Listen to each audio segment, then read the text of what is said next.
అది పిల్లలు సిక్ అవుతుంటే మనకు కనపడుతుంది కదా. మేము ఓఆర్ఎస్ ఇస్తే ఇంప్రూవ్ అవ్వాల్సిన పిల్లలు ఏంటి సిక్ అవుతున్నారు, ఏంటి హాస్పిటలైజ్ అవుతున్నారు, అప్పుడు మీరు ఏమి ఇస్తున్నారని పేరెంట్స్ని అడిగితే ఇదిగో అప్పుడు ఇది ఒకటే ఉండేది, ఇది చూపించేవాళ్ళు. ఓకే.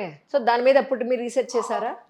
అప్పుడు ఇంకొంతమంది పేరెంట్స్ అప్పుడు కానీ మనకి అర్థం కాల. అప్పుడు కూడా నేను అథారిటీస్కి రాయాలనే ఐడియా రాలా, జస్ట్ చెప్తా వచ్చాను పేరెంట్స్కి, సోషల్ మీడియా అవేర్నెస్. దెన్ నెమ్మదిగా అథారిటీస్కి రేస్ చేయటం, ఐఏపీ వాళ్ళతో మాట్లాడటం, అలా అలా తర్వాత ఇంకా అదంతా జరగకపోతే కేసు పెట్టడం, పబ్లిక్ ఇంట్రెస్ట్ లిటిగేషన్, ఇంకా ఎవిడెన్స్ కలెక్ట్ చేయటం, మా నాన్నని మెడికల్ షాప్స్కి పంపి వీడియోలు కలెక్ట్ చేసి, తర్వాత పేరెంట్స్ నుంచి బోల్డన్ లెటర్స్ ఉన్నాయి నా దగ్గర, ప్రూఫ్స్, పీడియాట్రిషియన్స్ నుంచి కేసు రిపోర్ట్స్, ఇవన్నీ కలిపి హెల్త్ మినిస్టర్ గారికి, మోడీ గారి ఆఫీస్కి పంపటం. ఏది వర్కౌట్ అయిందో నాకు తెలియదు. సోషల్ మీడియాలో అవేర్నెస్ రేస్ చేశాను, ఫార్మా డిస్ట్రిబ్యూటర్స్కి రీచ్ అయ్యాను, హాస్పిటల్స్కి రీచ్ అయ్యాను. సో ఏది పని చేసింది అనేది నాకు తెలీదు, బట్ ఆర్డర్ అయితే వచ్చింది. అంటే మీరు చేసిన ఫైట్కి న్యాయం జరిగిందని అనుకుంటున్నారా? న్యాయం జరిగిందని అప్పుడు అనుకున్నాను. మళ్ళీ వీళ్ళు కొంచెం మార్చేసి మళ్ళా ఇలా చేస్తుంటే చాలా కష్టం అనిపిస్తుంది. ఇప్పుడు ఏంటంటే ఇది ఒక్కటని కాదు, ఇప్పుడు కొన్ని షాప్స్లో, కొన్ని ఫార్మసీస్లో, కొన్ని అపోలో ఫార్మసీస్కి వెళ్తే ఇది ఓఆర్ఎస్ అని ఇస్తున్నారు. అది పైనుంచి ఆర్డర్ అయి ఉండదు.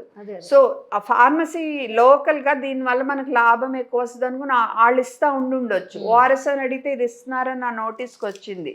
So this is not about ఒక కంపెనీ, ఒక డ్రింక్, ఒక పిల్లవాడి విషయం కాదు ఇది. ఇది అసలు ఈ మన నమ్మకాన్ని వమ్ము చేసేట్టు వాళ్ళు ఈ డిజైనింగు, లేబులింగు, అమ్మటం అనేది, మోసం చేసి అమ్మటం అనేది మారాలి. కరెక్ట్. ఇది మారాలి అంటే చాలా కష్టం. సో ఏం చేయాలి, గవర్నమెంటే క్లియర్గా ఫార్మసీస్లో ఈ WHO రికమెండెడ్ ఫార్ములా ఓఆర్ఎస్ తప్ప ఏవి మీరు పెట్టడానికి వీల్లేదు.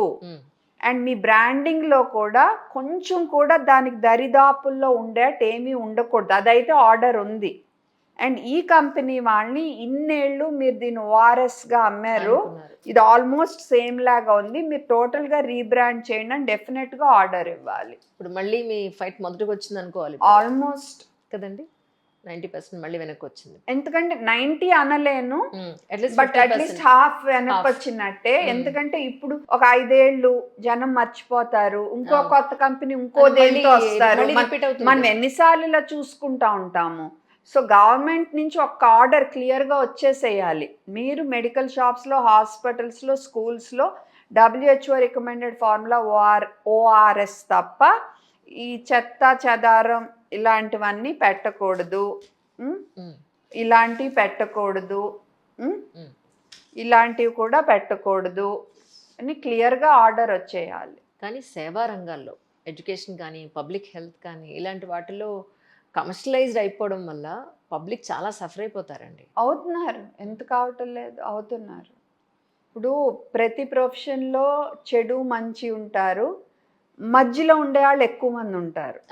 బాగా చెడ్డవాళ్ళు, బాగా నిజాయితీగా ఉండేవాళ్ళు, మధ్యస్థంగా ఏదో మన పని మనం చూసుకుందాం అనుకునే వాళ్ళు ఉంటారు.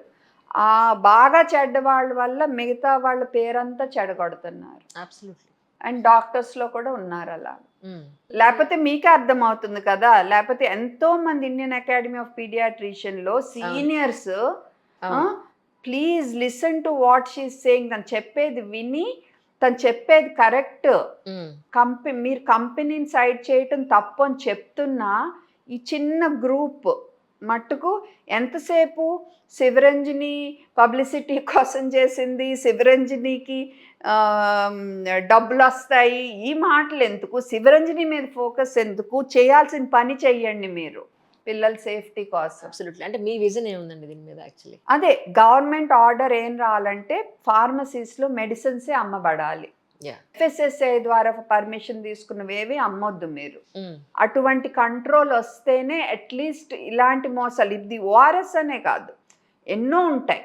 అవునండి. సో ఫ్యూచర్లో సో ఇలాంటి మోసాలు రాకూడదంటే క్లియర్గా ఫార్మసీ అంటే ఫార్మసీనే, అది మందుల కోసం అన్నట్టే ఉంచాలి.